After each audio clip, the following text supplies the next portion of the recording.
क्या आप ये स्क्रिप्ट जो है ये भी आप लिख के दोगे कि भाईजान ये वाला इस्लाम बयान करो, ये वाला इस्लाम बयान ना करो, ये वाली पाकिस्तानियत का दर्स दो, वो वाली पाकिस्तानियत का दर्स ना दो, तब आप मुहिब्बे वतन कहलाओगे। और नहीं भाई नहीं, ये मेरे सीने पे जो पाकिस्तानी परचम लगा हुआ है, इससे मैं घर में भी लगा के फिरता हूं, ये मेरी तावीज है, इसकी निस्बत मेरे आका के गुंबद खजरा से है।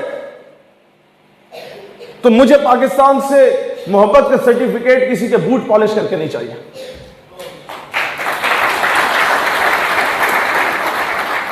मेरे भाई ने कहा नजरियाती तहफ्फुज, ज्योग्राफिकल बाउंड्रीज का तहफ्फुज, मेरा भाई भी कर रहा है, मेरा बाप भी कर रहा है, मेरे दादे का भाई 65-71 की जंग लड़ा, मेरा नाना 65-71 की जंग लड़ा, अब्बा जी का कजन 3 साल इंडियन जेल में रहा, मेरी खाला आर्मी ऑफिसर लेफ्टिनेंट कर्नल वो वाहिद खातून जिसकी पूरी टांग शहीद होगी धमाके में।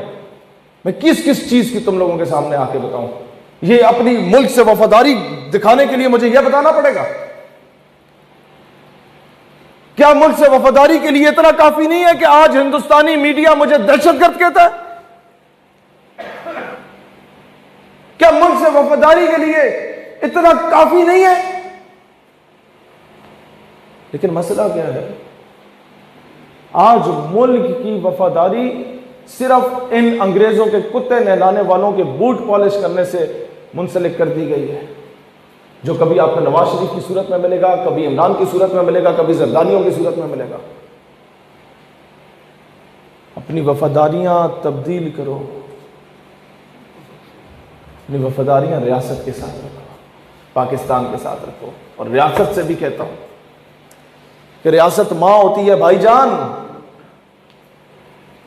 मां अगर मुझे मस्जिद के तकद्दुस पर FIR काट के दे देती है, तो वही मां जो है वो इस्लामाबाद, कराची और लाहौर की सड़कों पर नंगा नाच करने वालों पे भी FIR काट के दिखाए ना। ये मां का दोहरा मेयार मुहिब्बे वतन लोगों के लिए और गद्दारे वतन के लिए अलग अलग क्यों है? ये मां का दोहरा मेयार इस्लाम पसंद कुव्वतों और एंटी इस्लामिक कुव्वतों के लिए क्यों है? ये सवाल करना गद्दारी नहीं है।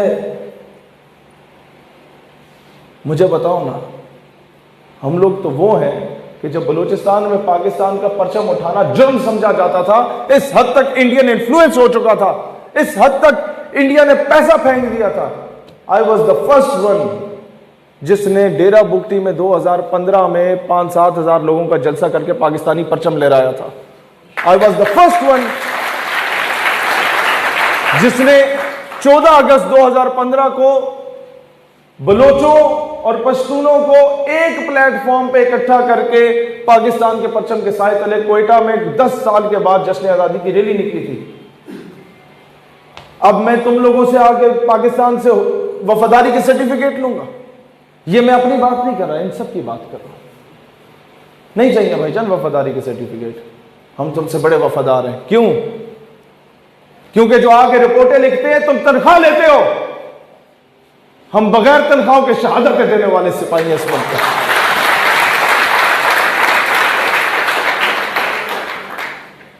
लिहाजा किसी को जाके ये प्रूव करने की जरूरत नहीं है यू आर मोर पाकिस्तानी। मैं महाजिरों से कहता हूं, कराची वालों से भी, कि भाईजान at the time of partition तुम अपना जान, माल, इज्जत, आबरू, तन, मन, धन सब कुछ कुर्बान करके आए, और तुम्हें महाजिर क्यों कहा जाता है? तुम मुझसे बड़े पाकिस्तानी, मुझे तो प्लेट में बना बनाया मिला। इस पठान को क्यों वफादारी का सर्टिफिकेट मांगा जाता है भाईजान? 1948 में जब जनरल ग्रेसी ने इनकार कर दिया फौजें भेजने से, तो आपका ये KPK का और फाटा का पठान था जो उस वक्त गया था, और उसने जाके हिंदुस्तान से आजाद कश्मीर लिया था वापस। और भाई इसे क्यों कहा जाता है दहशतगर्द? जब रूस आया था तो Turkmenistan, Tajikistan, Kazakhstan, Kyrgyzstan, Uzbekistan के जैसे 6-7 टुकड़ों में सुपर पावर को नेस्तो नाबूद करके फेंक दिया था। यह पठान हमारी इज्जत। ये कब पाकिस्तान मुस्तहकम होगा? 23 मार्च को मैं आपसे कहता हूं, पाकिस्तान मेरा भाई उस दिन मुस्तहकम होगा जब आपके इस नारोवाल, चवेले, डस्के, सियालकोट में कोई दिहाड़ीदार मजदूर तुम्हें पठान नजर आए ना, तो उस पर लतीफ़ा ना कसो, उसे जाके सीने से लगाओ, पाकिस्तान मुस्तहकम होगा।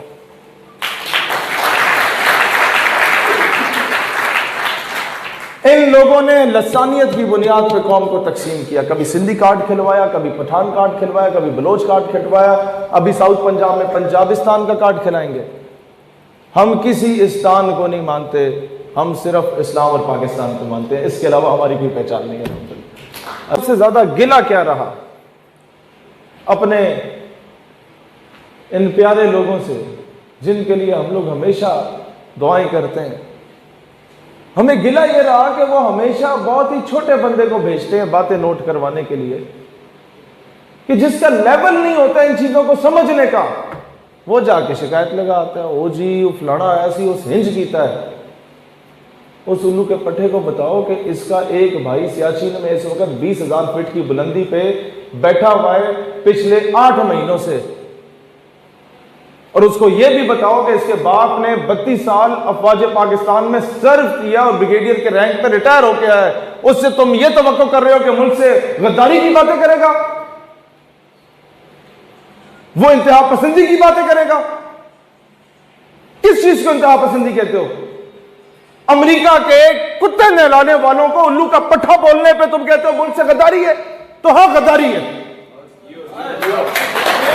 जब वो जाके कशकोल फैलाएंगे, कभी सऊदीया के सामने, कभी अमेरिका के सामने, कभी चीन के सामने, कभी बर्तानिया के सामने, कभी फ्रांस के सामने, तो पूरी दुनिया आपको भिखारी समझेगी। आप लोगों के जितनों के भी रिश्तेदार सऊदीया में, दुबई में नौकरियां करते हैं, उनसे पूछो तुम्हें किस निगाह से देखा जाता है। पूरी दुनिया के लोग वहां ट्रैवल करते हैं, सबसे घटिया तरीन जहां पर वेलकम करके बिठाया जाता है एयरपोर्ट में, हम पाकिस्तानियों को क्यों बिठाया जाता है? हम लोगों ने अपनी गैरत का पे समझौता खुद किया। यहां आपका सिंध आबाद हुआ, 17 साल की उम्र में मोहम्मद बिन कासिम एक बहन के खत पे आ गया, और वहां पे उसी सिंध से उसके 600-700 साल के बाद उसी कराची से आपकी बेटी को घर के बाहर से उठा के लेके चले जाते, और आप लोग उफ भी नहीं कर सकते। और यार मुझे बताओ ना, मैं किस किस को राजी करता फिरूं? इसमें कोई शक नहीं है कि हमारा वजीर आजम बहुत हैंडसम है, इसमें कोई शक नहीं है कि वो एक क्रिज्मेटिक पर्सनैलिटी है, और दुनिया में कई लोग उसे आइडियलाइज करते हैं, इसमें कोई शक नहीं है। उसने वर्ल्ड कप भी जिताया, शौकत खानम बनाया, जो अच्छी बात है, हम बिल्कुल तारीफ करेंगे। हम वो फनेटिक लोग नहीं है कि एक चीज़ के पीछे पड़ जाए तो नहीं, इसमें कोई शक नहीं। लेकिन मैं उन्हें याद कराना चाहूँगा आज 23 मार्च को कि किस मुंह से हम लोग यौम पाकिस्तान मना रहे हैं, कि जब हमारी कौम की बेटी हमारी घर से उठा के अमेरिका के हवाले कर दी गई। खान साहब 18-19 साल हो चुके हैं आपको डॉक्टर आफिया के नाम पे सियासत करते हुए, 2.5 साल से आप बरसरे इक्तदार हैं, कुर्सी पे मौजूद हैं। आपने इन 2.5 सालों में एक मर्तबा भी कौम की बेटी का नाम अमेरिका के सामने जाके नहीं लिया, तो फिर हमें कहने पे मजबूर होते हैं ना जनाब कि कुर्सी है तुम्हारी, ये जनाजा तो नहीं है। कुर्सी है तुम्हारी, ये जनाजा तो नहीं है। कुछ कर नहीं सकते तो उतर क्यों नहीं जाते? अल्लाह वतन को जो मेरे लूट रहे हैं, ये देश के गद्दार हैं, मर क्यों नहीं जाते?